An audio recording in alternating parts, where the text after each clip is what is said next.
Question 1. 1. What song are you dancing to or choreographing to right now? I'm really in my throwback bag right now. Yeah. I haven't really been inspired by too much new music. So I always found myself in my like early 2000s bag, seeing like, you know, there's a Jay-Z verse to a fabulous song that no one probably ever knows. This is a song called Brooklyn, and it's on the same album as Make Me Better. You know that song? Make me you make me better. Okay, But with he's Neo, got a that joint. voice. Yeah. Girls. All right. What can he do? You know? Yeah. Reach the top shelf. So it's on that album. It's on that album. So it's like at the bottom, not a lot of people know it, but I had that album on shuffle, or like early 2000 songs on shuffle that I had on my playlist. And that song came on and I was like, I forgot about this song. And then my son in the back was learning it. He's about to be 4, and he's just like, Brooklyn in the background. I was like, you like this song? All right, cool. So like every time it would end, he'd be like, again, play it again. And I just found myself in like an hour car drive listening to Brooklyn over and over again. And I just started choreographing to it in my head because he wouldn't let me change it. So you're like, well, if you're gonna get it stuck in my head. If it's here now. Yeah. So I started working on that. And you can't really dance to Jay-Z songs if it's his. You have to catch Jay-Z songs where it's his verse on someone else's song, because his songs get copyrighted. Oh. So you can't dance to Jay-Z Instagram? songs on YouTube. YouTube. I don't know about Instagram. Probably Okay. not. Probably not. But Instagram's usually okay. TikTok for sure. TikTok just took everything. Oh, that's I don't know if you noticed. Like, yikes. Yeah, you go to my TikTok page and like the first 40 videos just mute. So no. I just have a dead silent TikTok now. That sucks. Oh, dude, it's the worst. There's nothing you can do about it. So it just kind of is what it is. But so that song, a song I'm looking at choreographing to now, and this is really out of my element, I think, music-wise to dance to, but Tori Kelly just dropped an album. And there's like a weird early 2000s nostalgia about it. And I just kind of, I don't know, I mess with it a little bit. So the first song from that album, I couldn't even tell you what it's called. I forgot. But yeah, you're going to dance to all her runs. Yeah, I do. I love Tori. I think she's a top 5 female vocalist of all time.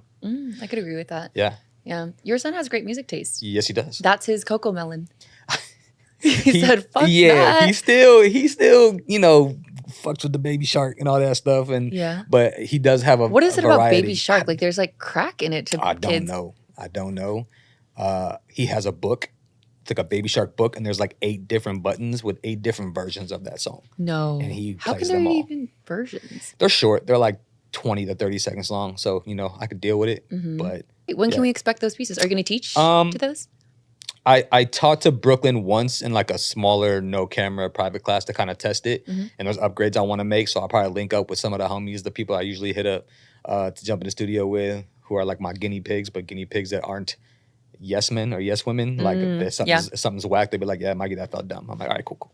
Because I hate getting in the studio where people where I'm like, yo, this one or this one. Like left or right, I don't know. Like I like both, but like they both feel awkward and good at the same time. They're like, whatever you think is best. And I'm like, that doesn't help me. Yeah. So I hit up a certain handful of people they can get in the studio with and make something of it.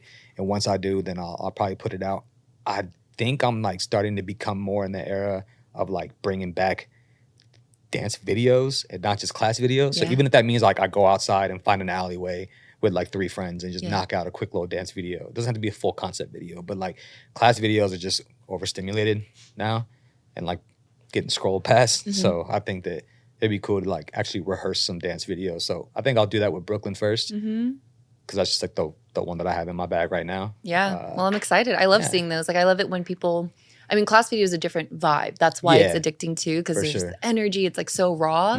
But the videos that are thoughtful and produced and rehearsed, like I love watching those. Yeah. So. But they also are one takes, these class videos. Yeah. So like they need to low key be great. Yeah. Because if you mess up a little bit, there's like, no one likes that person that's like, oh, I messed up my class dance video, I'm going to do it again. And it's like taking up class time. You know what I mean? So you have to pre-rehearse that now. And I don't know. No, I took a class last week, and in my group, you know, I was like in the middle. I didn't ask to be, but you know, placed me in the middle and stuff. Yeah, they and did. I was like, as I was doing it, no, I didn't. Okay, because as I was doing it, I was like, oh no, that's not being posted. No, see, that's yeah. Yeah, and I was like, well, that was my one shot. I know. He's like, can I do it again? Like, no, you can't. We don't have time. You know what? I'm just gonna go in a corner and like just do it by myself. Yeah, it's cool. It'll just be a close friend story. How about that? It won't be a reel. Yeah, I got demoted for sure. And then you realize it's like a 45-second dance, and then you end up posting like an 8 count of it because like this is a good 8 count right here.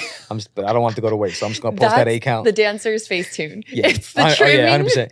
Right. 100%. Yeah. What happened? There was no intro. No, that's just this was literally a this was literally like a 1 count piece. Yeah, they forgot to press record, and this is just all they got. That's so crazy. Battery died. That is crazy. Yeah. It's not my fault. Second question. What is your go-to dance outfit from the hat to your shoes? Hat to shoes. Well, when it comes to hat, you will never see me without one. Mm-hmm. I don't think you've ever seen me without one. I don't think so, yeah. If you see me without a hat, it's because I was getting paid to do so.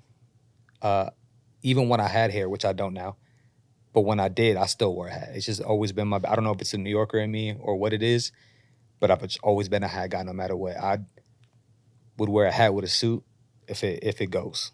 It's always going to be a hat. And my hat is usually where I stem the most of my color because I'm a very monotone black, white, and gray type of person. Mm-hmm. I don't do a lot of splash color. If you see a color on me, it's either going to be the hat or the jacket. Mm-hmm. My dance outfit and my go out outfit are starting to be the same. Yeah. You know what I mean? Yeah. Like it's usually always black pants and white shoes. I just think it goes with everything, like right, and it just looks the best to me. And I feel like I can match it with whatever. I don't got to worry about it. I can just worry about. I'm gonna find one of my pair of back pants. I'm gonna put on my white shoes, and then I'll figure out whatever top I want to wear. It's either hoodies or it's bomber jackets. Mm-hmm. That's it. So I'm always wearing like a black or a white t-shirt with this, or a white long t-shirt under a hoodie. Mm-hmm. And the hat, like that's true. That is your like that's default. That's my bag. Yeah, that's my bag. And a lot of times I'll throw the vest over the hoodie. Mm-hmm. But that's it. Living my vest life. I really. That was a good one. Wow, I got some competition. Oh, punnies. Wow. All right, gotta get it together. 1-0. Mikey 1, Jesse 0. I really like the look of the vest over the hoodie. Yeah, thank you. Yeah, that's cool. Yeah, that's just I don't know. And it could be like 90 degrees outside and I'll still rock that. Mm-hmm. I'm not really like, it's hot out, I should wear a tank top. Like, no. You're not I'm just kidding. You said, like, can we cuss it? I'm just like running with it now. You're like, we'll bleep it out. Come on. What shoes do you dance in usually? Crazy. Forces. Yeah. Yeah. Bang. Forces all day. See, like, and again, I don't know if that's a New Yorker in me, but I always have multiple pair of forces. I have the forces that I only walk in, so I will not dance in these. But I do have 3 other pair of forces that I will fuck up. Because I don't know. But I have a couple of like shoes that I can dance in, that are mainly more for like going to the gym in, or like running in, or like hiking in, or whatever. But 99% of them are white. Even if I'm doing something that I know is gonna get them dirty, it's white. Like every shoe I have is either all white or majority white. How do you keep them so clean? Like your shoes are spotless. With shoes like this, I'll make sure I'll when I get home, I'll get like the wipes and I'll clean up any smudge that I see, anything like that. But the dance ones, I'm like, I don't. I'm like, they're dirty. And they get to the point where I don't refurbish them. I don't keep them tidy. Like, I will ruin them. And then I'd be like, it's time for 3 more pair to fuck up. Yeah. So then I'll just recycle. Yeah. And it's easier to shop now, too, because they're like, you go to like Finish Line or whatever, and they're like, oh, do you want to try them on? I'm like, no. Give me size 10 with the force fields. You should just stock up. Get like 10 pairs. Like, I'm going to get through these in the next year or so. No, that's true. Yeah. Yeah, except they're getting more expensive every time. So you got to get them now. I know. You would think shoes devalue in price, but forces are now like $10, $15 more than they ever were. Yikes. In this economy, dude, you guys. Dude. Jesus. I didn't ask for this. Shoot. But that's my go-to fit. Yeah, nice. All the time. You're so New York. Got to keep them clean. Yeah. Wait, where in New York are you from? I'm from upstate, Rochester. People who don't know where Rochester is usually know where like Buffalo is. Mm-hmm. And I'm like 30 minutes from Buffalo. Buffalo Wild Wings. Yeah. Buffalo Wild Wings. Cool. Yep. What would you say your go-to dance move is? Dance move. We all have one, don't we? Yeah. I feel like in every piece that I do, you'll find a heel toe like drag out where it's like D.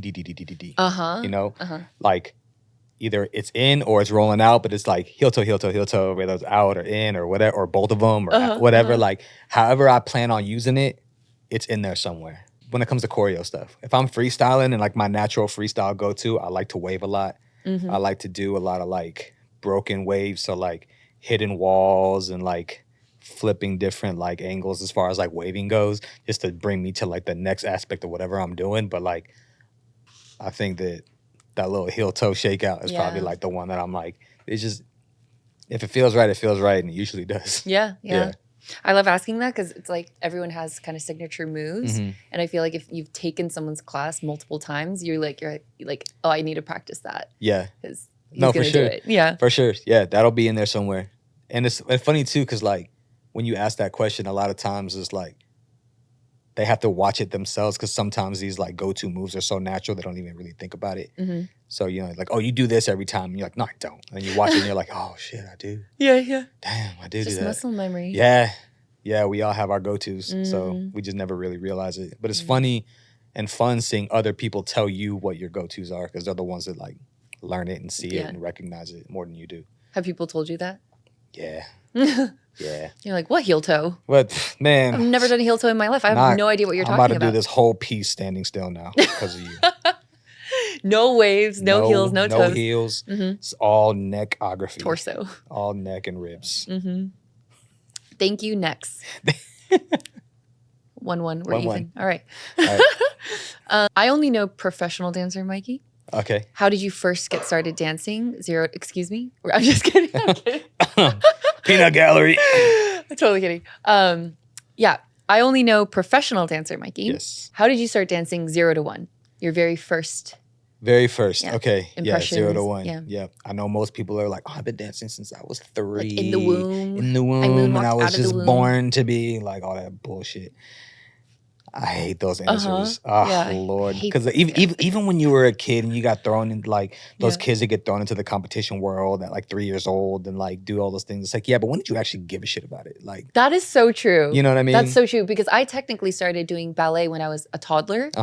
Never was into it. I wasn't present. I wasn't actually doing the dancing. I was just going to cartwheels in the corner. Exactly. Yeah. Yeah, and my head was just... Yeah, which is why I don't teach kids that young. Because I can't deal with that. Yeah. Yeah. Just kids doing handstands in the corner, just like, should probably give mine back. Okay.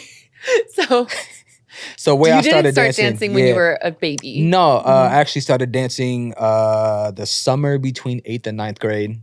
I was like 13, going on 14. This was 2004. Summer 2004 is when I started dancing. In that era, and in where I'm from and where I lived and all that kind of stuff at the time, in my mind, dancing was for girls. I coincided dancing with like cheer. I was a big football kid. I played football all my childhood. The only dancing I ever really saw was cheerleaders. So my sister danced at the time. She was in like, she had her own little crew and all that kind of stuff, and went to a dance studio and took these classes and everything. And I never paid attention to it. I never watched it. I never cared. I was like, yeah, it's just another girl doing girl dance stuff. Cool, have fun. And she'd always try to convince me, you should come to class. You should come do this. And I'm just like, that's stupid. Dancing is stupid. You'll never catch me. And I saw the movie You Got Served. You Got Served came out 2003. So it was shortly after that movie came out when I saw it. And it wasn't even the reason why I saw it too wasn't even because I knew it was dance related. I was like a big R&B guy. So like I knew Omarion was in it and B2K, Marcus Houston. So I was like, oh, that's dope. Music artists are in the movie. I'm gonna go see it. 8 Mile came out 2 years before that. And I love that movie, like watching those type of movies where music artists like did movies about their lives and things like that. So I was like, cool, I'll go check it out. And it wasn't even the dancing that sold me in it. It was Megan Good's reaction to the men who could dance in that movie. How many times have I asked that question and the male dancers are all like, I wanted to impress girls. I wanted to impress girls. Not a lot of male dancers around at the time. So if you were a male that could dance, that's a rare. rare breed. That's a rare breed. You were an exotic animal. You know what I mean? Yeah. So and when I'm looking at it and I'm seeing like a girl like Megan Good, and I was like a 13-year-old boy, Megan Good, of course. Yeah. So I was like, that's what you like? Like, it don't look like it's that hard. And like, I could probably do it, right? But I was like, I don't know how I was going to do it. Like, I wasn't really too into it because, like, my sister would still try to invite me to these classes. But I'm like, we don't live in New York City. We don't live in LA. Whatever hip-hop dance class you're trying to get me to is not going to be what Omarion's doing right now. I know it's not. One day, they were doing, like, a summer like a free summer class. And I was kind of hype off the movie. My sister was like, it's a free class. Just come check it out. New choreographer, whatever. Just take the class. It's free. If you don't like it, like, you can say you tried it. She's been begging me for like a year. And I was like, all right, I'll check it out, but I'm not doing this by myself. I made my boy Keith come with me, who was like, I played football with him at the time. We're in middle school, whatever. So I was like, Keith, you're coming with me. He's like, I'm not going to that shit. I'm like, no, you're coming. Like, you have to. It's like, trust me, Megan Good's going to be all over you. Megan Good said that we should do this, so we have to go. So he's like, all right, fine, fuck it. So we went and took this free class. I don't know what I'm expecting. It's like a free dance class in a dance studio across the street from the movie theater we all kick it at. And I'm like, it's probably going to be a cheer teacher who's like trying to make some extra money or whatever, teaching like corny stuff that you see. Like when you seen that video of, was it Dana? The girl in the blue sweatsuit who did like this is hip hop, right? Yeah. Like that's in my mind. I'm like, that's what I'm about to take class from. And I walk in and the place is packed from like kids to like full grown adults in this class. And this guy walks in, 5'7", 140 pounds, skinny, wearing like 2-3X everything, tall tees, just clothes that are way too massive for him. Black dude, and he just like walks in. I was like, oh snap, like, is this the teacher? And then she was like, yeah, it's the teacher. And I was like, okay. And he's just like, everything he's wearing like looked like he just came out the You Got Served movie. I got lucky where this guy just got off tour with Monica at the time and Genuine. I'm like, why would somebody who just got off tour with them be here? Mm-hmm. He knocked up somebody in the city and moved there to raise a kid. So a professional LA dancer. Plot twist. A professional LA dancer. Yeah, I won't throw his name out there or whatever, but like every other like hip hop dance teacher in the city was what I thought would be. Mm-hmm. And he walks in because I got lucky and he was like an OG Brooklyn boy. Wow. Been on tour with everybody and was like, yo, like I'm here for a while. Yeah. So dance is what I do, local studio, you know, let's make something happen. And like I'm learning this dance from him and I'm just like, I'm in You Got Served right now. Yeah. This is crazy. This is crazy.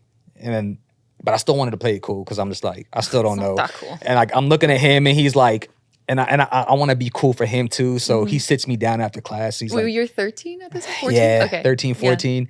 Yeah. And everyone's saying their goodbyes after class. And he's like, Mikey, right? And I was like, yeah. He's like, you know, you Danny's brother. I was like, yeah, I'm Danny's brother. He's like, all right, let me talk to you. And he's like, he's just sitting down on the mirror. So I sit down. He's like, have a seat. And I sit down next to him. We're just like sitting across the mirror. And he looks at me and he's like, so why not?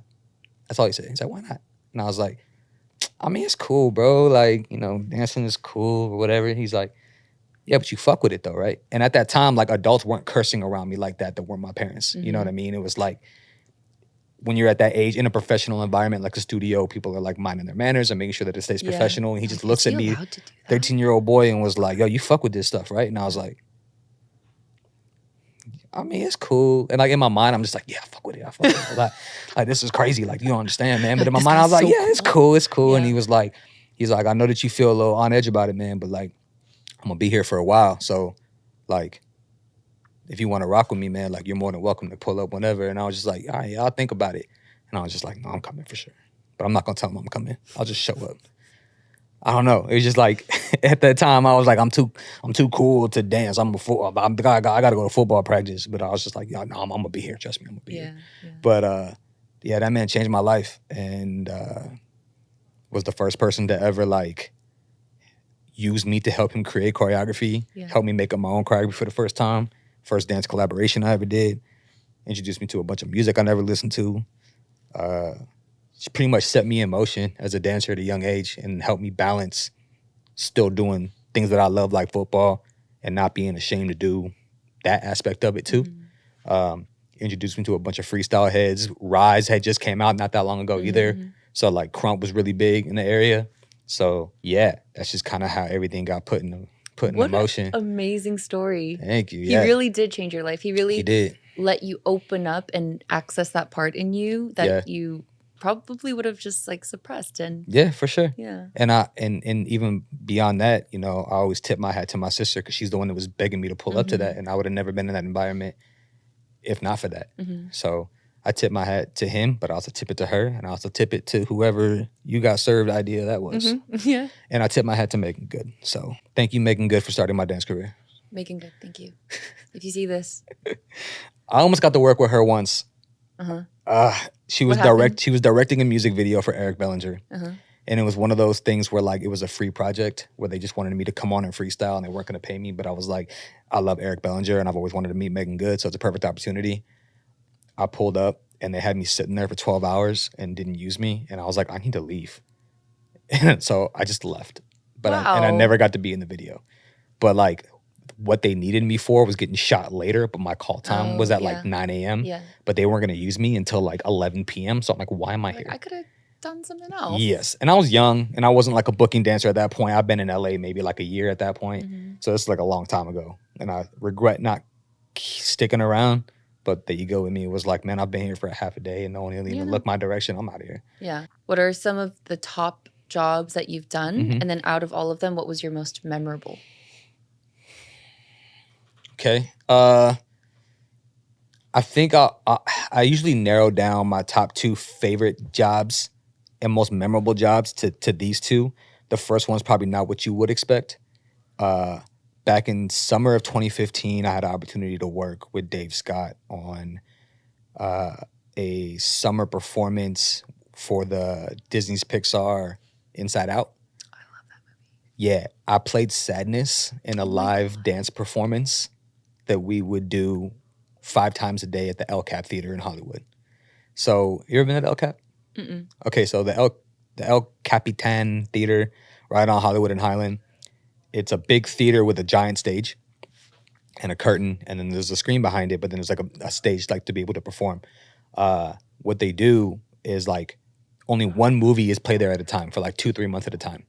So 4 or 5 times a day, they'll just loop the movie. But before every show, they'll have someone come out and perform something that has to do with that movie. So when like Zootopia came out, they had like a person walk out with like 5 different live animals, like a sloth and it's like some stuff and like play with them and, you know, things like that. For Inside Out, they hired like this LED 3D screen thing that they would put up.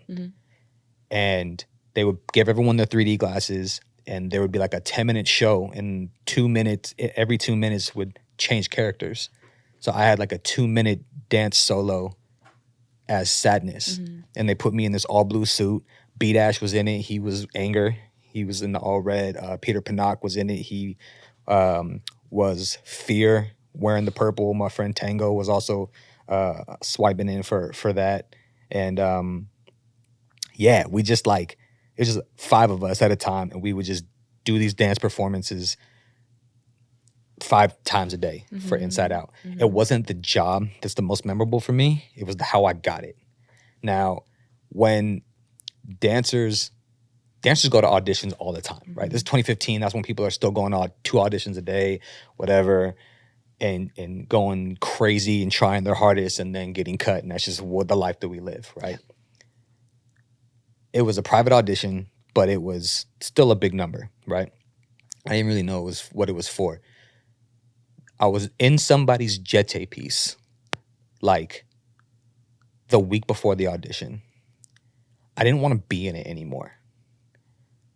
It was a situation where I was getting taken advantage of in the performance by the choreographer, forcing me to choreograph like a bunch of sections of it, wasn't going to give me any credit.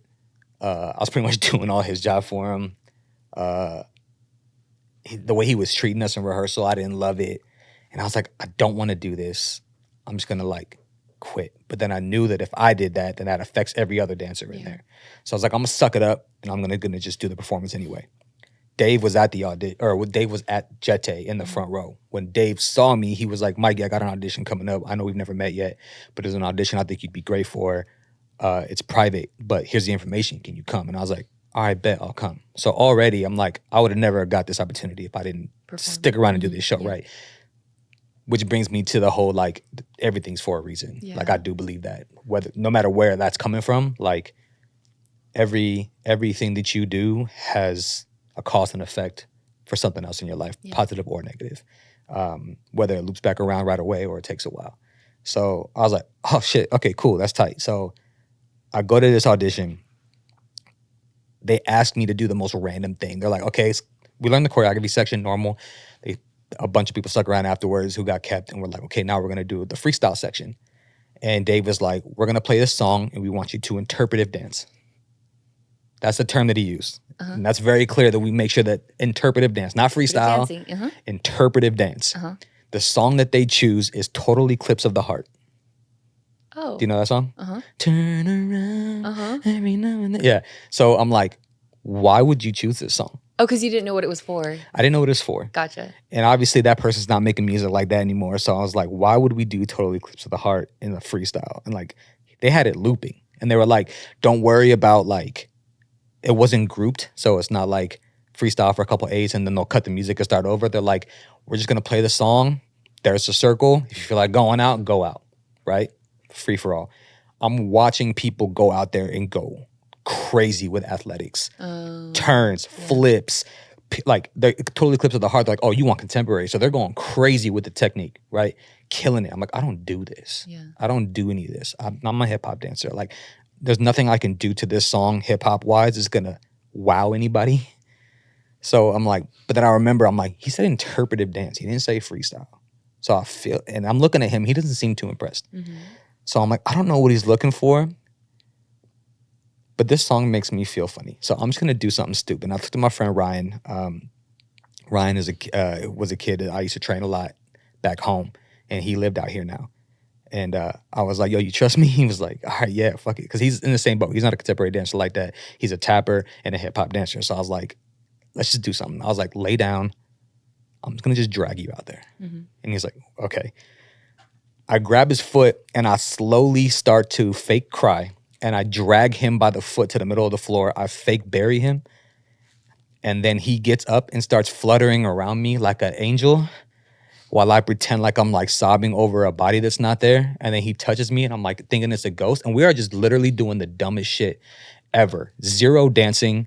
I'm pretty sure I did a big dolphin jump in the middle and wobbled. And I was just, everybody drew attention. Dave's cracking up.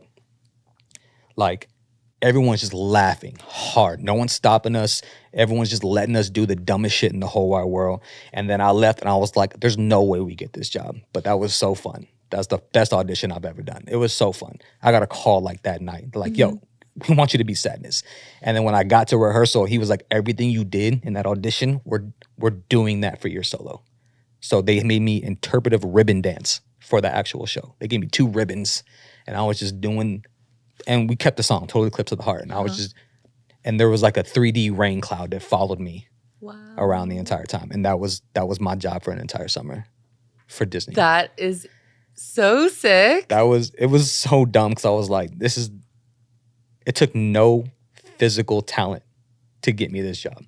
It took maybe not physical talent, but it took something that you cannot train as well, which is instinct. Intangibles, yeah, for sure. Your instinct, like you're actually just the right fit. Like you know what to do. There's the personality that they wanted and they were looking for. And I was like, they don't seem too impressed with the rest of this stuff. I'm just going to go act a fool and be myself and just be done with a friend. And if it fails, at least it was a funny story. Yeah. So it got to be a funny story and a job. So it worked out. It was a lot of fun. Working with Dave was super dope. He's a super nice guy, even though he's like 6'12". 6'12"? That's just 7 feet. Nah, he up there. There's a difference. 6'12" is taller than 7 feet. Okay. It just sounds he's taller. 6'13". But he up there. He's tall as hell. But he's cool as hell. It was such an easy job, so relaxing. Like you would think something as big as Disney and Pixar would be like very specific, but they were just like, let's just fuck around, have a good time, do whatever you want. And we're like, all right, great. So it was a really fun job. Wow. So many lessons from that. First, put yourself out there and work hard. I think because work hard is such a vague piece of advice. For sure. But yeah, really like get through things and put yourself out there, and that's how you even got the audition. Trust yourself. True. Yeah.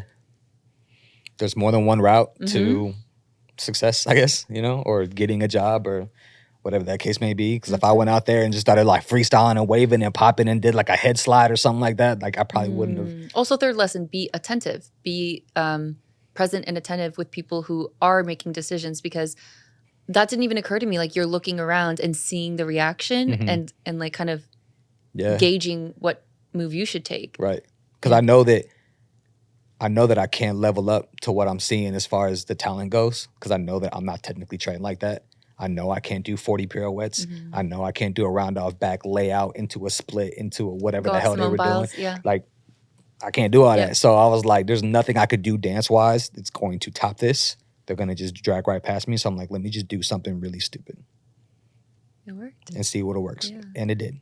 What's your... The second one? Yeah. The second one. This one, yeah, this is a lot shorter story, but during the pandemic, like actually like right before the pandemic started, I did my first ever concept video that I creative directed and did not dance in. So I did like a 2-minute one take. This was with Steezy. Yeah. I really wanted to work for this artist because I just like, he had just won D-Smoke, Rhythm and Flow. Rhythm and Flow. So yeah, so D-Smoke had just won that show. I was a big fan of him and his brother, Sir. And I'm like, I really want to work with this dude. So I want to showcase a dance video where I can implement him somehow. So when he watches this video, he can see how he would be in my vision if he wanted to ever work with me one day. And so I did this whole concept video, 2-minute one take, 12 female dancers in a garage. I got a location in Inglewood, a garage in Inglewood where he's from. Yeah. I got BTS shots of all the places, of his high school that he went to, of the donut shop that they kick it at. This sounds very stalkerish, but I just crazy did my girlfriend research. level of a little bit. Yeah. knowledge. You're like, hey, so nice to meet you for the very first time. I know your social security number. Your yeah, it's fine. It's fine. It's all for the sake of art. Yeah. How was your ice cream yesterday that you had on the corner? That's crazy. Yeah. And it's a little bit like that. But no, I think in my mind, like, you know, we mentioned earlier off air that I'm close with Dietrich's. Yeah. And he was choreographing for the lab the year that me and my crew S Rank did World of Dance with them. And they beat our ass in the finale. And they're just a bunch of kids, and it's hard to swallow that, but it is what it is. And talking to him, he was just very smart with his chess moves and his performances and making the concept feel nostalgic for the judges. So I'm thinking that getting the BTS of these places, so when he's watching the intro of it without even realizing it, like he's already feeling some kind of connection to it to make him want to stick around for the entirety of it. And it worked. It did well. So I got his attention with that. He followed me, DM me, was like, yo, we got to work once this whole thing blows over. At that point, we're thinking the pandemic's going to be like a month long. And it took a while, but he ended up doing the BET Awards that year. And at that time, there was no like live show. So every BET Award performance was just like small music videos that were getting like just pinned back, back to back. So it was supposed to be 2 female dancers that got booked, but he was like, you know what? Like I got a boy named Mikey that I really want to be a part of this. And so he hit me up to be a part of it. And obviously I can't be the only guy. So he hit up another guy that he wanted to work with. So me and these 2 guys, no connection to the choreographer or anything. We're just there with Smoke. And he was just like, incorporate these guys somehow. I want them in this. So I got to do the BET Awards. Now for somebody who's not Black, being a part of the BET Awards is very special. And I was very honored to be able to do it with somebody to his caliber and where he comes from and everything that he's a part of. And, we don't grow up in the same area, but like, I grew up my entire life around hip hop and around everything that, that I've been a part of. So like, I just felt like I was where I was supposed to be in that moment with people who just love music. Yeah. But the most memorable part of doing the show is the fact that because it was music video based, it wasn't a one-time performance. It was a music video. So there was a lot of, when you do music videos, it's like you do a take and like, all right, back to 1 and, please hold while we fix the lights and we got to fix this or we got to fix that. We got to swap batteries. We got to change lenses, whatever. And a lot of people were just standing around doing nothing. We had a live band that would just start jamming. And then Smoke would start freestyling. And then Sir would be singing in the background. No one's recording any of this. And then me and the boy who he brought on are just like sessioning and freestyling in the middle. And we're all just jamming and having a good time until they're ready. You know what I mean? So those little jam moments that like nobody was paying attention to and nobody was recording and nobody will ever know that we did those is something that like that'll follow me for a long time. So, and it's just cool to work with people who keep it that light and keep it that passionate about the music and about the art, as opposed to, you know, people who looking at it as a job or looking at it like the more serious than it needs to be. You know what I mean? No ego with him and Sir. They're just like, y'all are tight, everyone's having a good time. Like, let's just party and have a good time. Whenever y'all are ready, let us know and we'll go back to one. And that's just what it was. I cannot even imagine that energy of all these Yeah. artists. That is so inspiring. One thing about Mikey, you be doing shit. I be doing shit. You be doing shit. Have you heard the quote, real artists ship? No. So a lot of people are creative. I believe everyone's creative. Sure. Or they have it in them. What differentiates artists is that we do it and we put it out there. Yeah. And it's not, obviously it's not going to be good or perfect the first time, but we keep shipping. And so that's the quote that came to me when you were talking about your Jete performance. Yeah. And also this, because no one, like you said, unprompted, no one made you make that video to D-Smoke's song initially. Right. But that's you shipping because you felt something and you wanted to create it. And you had a strategy. So it's like, so I started getting into acting recently. Atta girl. Thank you. It's more for funsies. Let's do a scene right now. Let's do a scene. Okay, so you want to read for me? Yeah. Okay.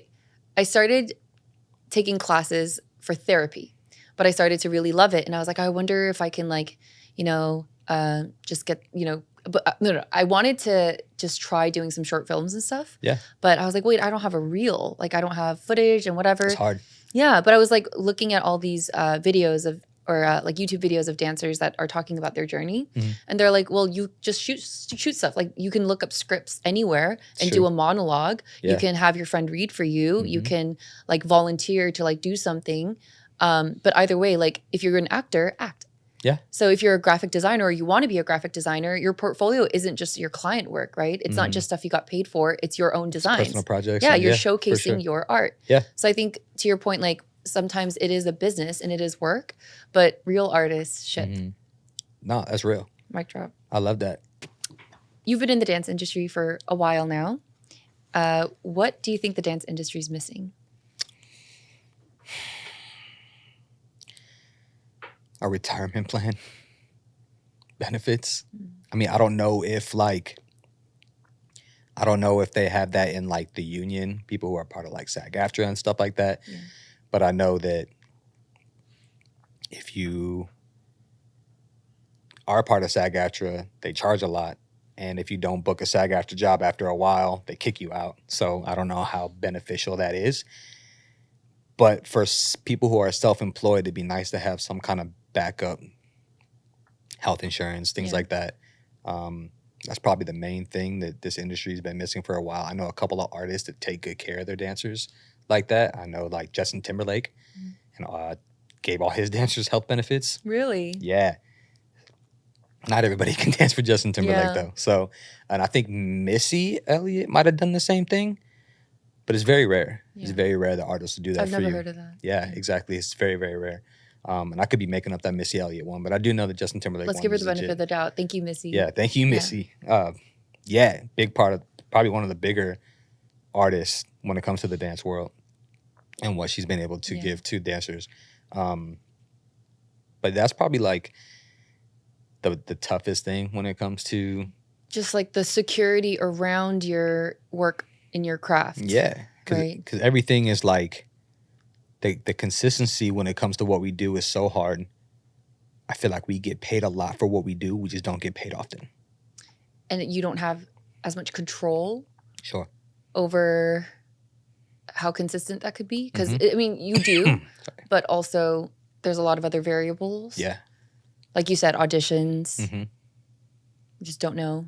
What's going to happen. Even as a teacher, as a dance teacher, like say for instance, like I fly out to whatever, Houston tomorrow and I teach an hour-and-a-half master class for $800. You could be like, yo, you make $650 an hour. Yeah, but I don't work a 9 to 5. You know, I just flew all the way out there, taught one class, came back. There's 2 days of my life and I made $650 in 48 hours. Yeah. Not, you know what I mean? Even though it was only an hour and a half of work. If I was making what I make as a dancer on an hourly basis, we'd be stacked. All of us would. But the consistency is hard. So with that inconsistency and that constant hustle that you have to do through death, you know what I mean? Because like everybody starting off in their industry, no matter what that industry is, starts with a lot of hustle. Whether it's, you know, long hours in school, whether it's, you know, internships, whether it's what, you know, starting from the bottom, moving your way up. No matter how much you move your way up in this industry, you are still having to be in constant hustle mode because you could be replaced like that. And everything is a job-to-job basis. Yeah. So I think that security that we don't have, like I don't want to be 45, 50 years old submitting myself to things to make sure that I'm keeping it pushing. You know what I mean? So that's something that I feel like the dance industry like needs a little bit more help and respect for because we are such a big part of the entertainment world, but we're not treated the same as the rest of the entertainment world.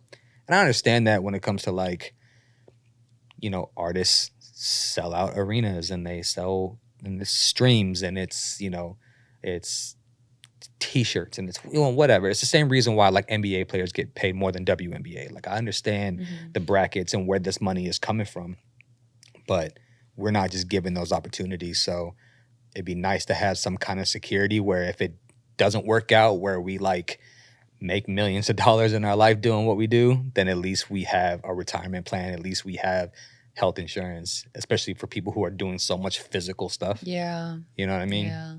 And having so it should, I think that's what, and I know that's probably not the sexiest answer in the world. It is. What does the dance world need? Health insurance. Like it's not very sexy. It's very sexy. Yeah. But that's the truth. Deductible. That's low copays. I like, that sounded nice. What are some things you do for consistent? Like what are the more consistent parts of your job as a dancer? Yeah, I guess it would be teaching, you know. It's hard with that too though, because you have to constantly be creative. So I tried doing the whole like weekly slot type thing here in LA, and it's cool and it's fun, but then the pressure of having to create something dope to teach every single week and not be bad. You know what I mean? Like there was a time when as artists, whether it's any type of art, we go in the hole and we create 1,000 things and throw out 999 of them until we have what we want. With social media and this dance world and trying to stay consistent and trying to stay in people's eyes all the time, we're just throwing out a bunch of bullshit. And a lot of it is okay, and every once in a while you'll see something truly great, but it's like really rare, which is why you got some people who you hardly ever see from anymore, like Keone and Mari, and then they'll drop a project and everybody's like, hold up, pause, we gotta go watch. We gotta, you know what I mean? Because we know that they work their ass off to make something like that. Philip Shabib and his girl, same thing. I'm a fan of like longer form content. Sure. I'm a fan of knowing that somebody put hours and hours of work and coordinating and like, you know, drafts into something. Yeah. No one drafts no more. I know. Nobody drafts. I think people underestimate that, like you said, the truly great quality is rare, but it takes time. A lot. Yeah. Yeah. 100%. To your point, it's hard to do that every week. It is. It's really hard to do that every week, but then you also like lose the whole like out of sight, out of mind, you know, people with instant gratification, people with short attention spans. Like you try to keep up with all that shit, and it's really, really hard. So I just started realizing I'm like, yo, I'm teaching class every week. They're not great. They're okay. I don't love it every single week. Yeah. You know what I mean? So, and I, you know, maybe if I taught at like a home competition studio where it was the same kids and we were working on the same piece, like one piece a month, and we just added on every time.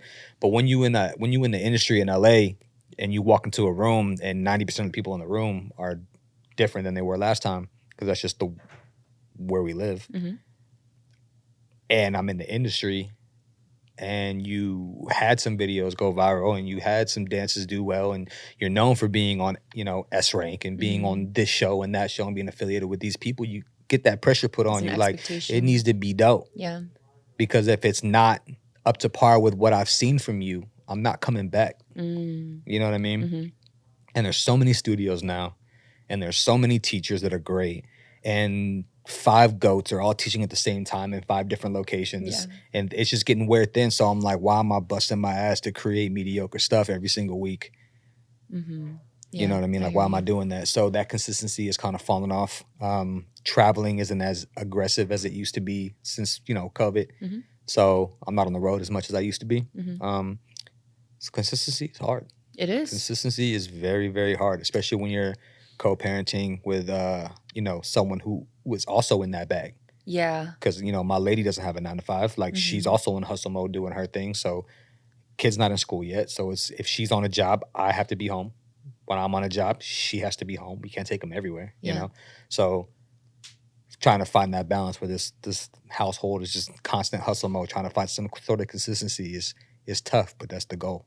That's why we're doing things like this, like starting a podcast, trying to take what we know and what we're great at and the connections that we have and create something that can have a little bit more longevity to it. Yeah. And I applaud you for taking these steps and utilizing multiple forms of your business to create something that people can enjoy in the moment, but can always come back and enjoy later. Totally. On that note, since this is, it's definitely relatable for a lot of your peers, like professional dancers, and it's intriguing to a lot of fans or students. But just for people outside of dance as a whole, what's something you wish people knew about dance? Knew about dance or about dancers? Either. Kind of staying on topic, we're not as rich as you think we are. I have a friend that I'm interviewing for my show who has 5 million followers on TikTok. And I was doing my research on him. I like to do my research before I talk to my guests, just so if there's anything I want to bring up and talk about. And there was a website that said that his net worth was like $8 million. And I was like, I know my dog ain't broke, but I know he's not an 8-figure millionaire. Like, I know that. I think that when people in the outside world see us dancing for certain artists or see us working on a job, they forget that this is a job-to-job basis. Yeah. That we don't have, D-Smoke doesn't have me on the payroll every week. Yeah. You know what I mean? Like, that 2 million views you saw on my last TikTok video did not pay me $200,000. That's not how that works. You know what I mean? So and they took the music away. Now you got to just watch my stuff on mute. Yeah. It's gross. And I'm so musicality driven. That's the worst part. It's like, if you only knew what I was hitting with my left, right. I'm saying, like, then they give you the option. They're like, here, click here to find a song to replace it with. I'm like, that's not how. Are you kidding me? That's not how this works. And that's one of my biggest pet peeves. And look, there's been times in the past where, like, people have seen my, like, unknown artists or people who want to come up as new music artists around the world or whatever, see my videos and they like my videos and they take that video and they layer their own song on top of it and be like, look, Mikey choreographed to my song. And that has happened multiple times. That's wild behavior. And now part of me is like, I'm flattered, but this is trash. And not the song, but like, I did not create to this. So what I'm doing is not matching what your song is. So you're making me look like a bad dancer. Yeah. Really bad dancer. Yeah. So I'm like, if you want me to choreograph to your song, bro, just hit me up. We'll figure it out. But I'm so musicality driven. Like, none of my stuff, you can't take one of my videos and layer it over any song and have it look the same or good or whatever. Like, everything is so specific to the song. So I'm very big on my music and my musicality. So them taking my music away is kind of hurts. I don't understand why. It's like, if I'm not making money off of it, then just like let it go. Yeah. You know what I mean? Yeah. If you want to take away the monetization. If you don't want to allow me to monetize it, fine. I don't think I was making more than 6 cents off that video anyway. Yeah. Take your 6 cents back. Yeah, I don't need your 6 cents. Stupid. Actually, that adds up. That could have got me an extra hour at the meter. Yeah. So that's a really interesting point. Yeah. Because I think it's not just like, oh, millions of views, blah, blah, blah, but it looks glamorous. Sure. You're on the biggest stages with the biggest artists. You look cool because you're in these costumes and you're like, everything looks so cool. I know, but everything is temporary. And like you were pointed to earlier, I think when we were also off air, like, they only see the finished product. You know what I mean? Anybody can play dress up, go out there and show you what's up. But like, after I do a music video, I don't get to keep the wardrobe. I gotta give back. You know what I mean? The cool car you saw us dancing next to, it's not my car. You know what I mean? Like that's not how this works. So I think that pressure that non-dancers like put on us of like oh, you got money and you got this and you got that, you should be able to do this and do that, and it's like we out here struggling in this art. So arguably the most out of any sure. artist, performing artist. So I think that an appreciation for the fact that we know we don't make a lot of money, but we still stick around doing this shit. That's how passionate we are. You know what I mean? Yeah. And that alone, I think, is enough to like tip your hat to any of us. Tip your hat to us right now. Just kidding. That's a great answer. Thank you. Thank you for that. Okay, last couple of questions. Let's do it. What is your ultimate dream in dance? Okay, I'm a big football guy. I'm a New York Giants fan. Grew up in New York. Had a New York Giant football put in my crib by my mama when I was little. Always followed the sport. Big fan. Even when I stemmed away from it and went dance. I'm only 5'5", 5'6". I wasn't going pro. I knew that. But I've always watched it. I do the fantasy football stuff with like a bunch of other dancers. Lau Beniga, Tony Bellissimo were on the lead together. Like we love that stuff. I'm also a big fan of early 2000s music. The year that I started dancing was the year that T-Pain blew up for the first time. So I coincide a lot of my dance upbringing with like T-Pain because T-Pain is just, the GOAT. And I've worked with him before a couple times, a friend of mine. When he did a show in, I think it was Anaheim, he told me he was coming to LA, got me and my boys a couple of tickets, and I literally went and watched a 2-hour show of him on stage by himself with nothing but bangers for 2 hours. I think that being able to choreograph / creative direct a Super Bowl halftime show for T-Pain while the Giants are playing in the Super Bowl would be the biggest dream in the whole wide world. And there's got to be a way to make that happen.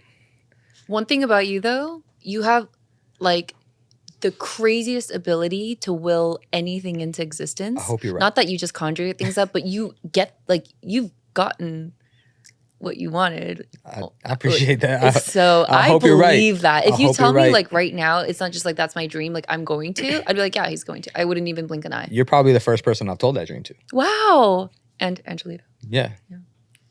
Thank you for sharing. I feel really honored. Yeah. I mean, some people know that I love football. I talk about it on my social media sometimes, and that I'm a big Giants guy, and that I love dance and everything. And they know I've worked with T-Pain, but they never know that I put them together like that. Bring all those things together. I think that it would be probably one of the best halftime shows in history, just because I don't think people realize how many hits he has, and not even just himself, but his verses on other people's songs, or songs that he's written for other artists. You don't even know that he's just so good, and he's hilarious. One of the best performers I've ever seen. That boy can dance his ass off too. Mm-hmm. He's the reason everybody was doing this for the longest time. Yeah, you know that's what I mean? my go-to move at the club. So. Thank you, T-Pain. All the guys just can't get enough of it. Yeah, it's from the Chris Brown video. The "Shawty, let me look at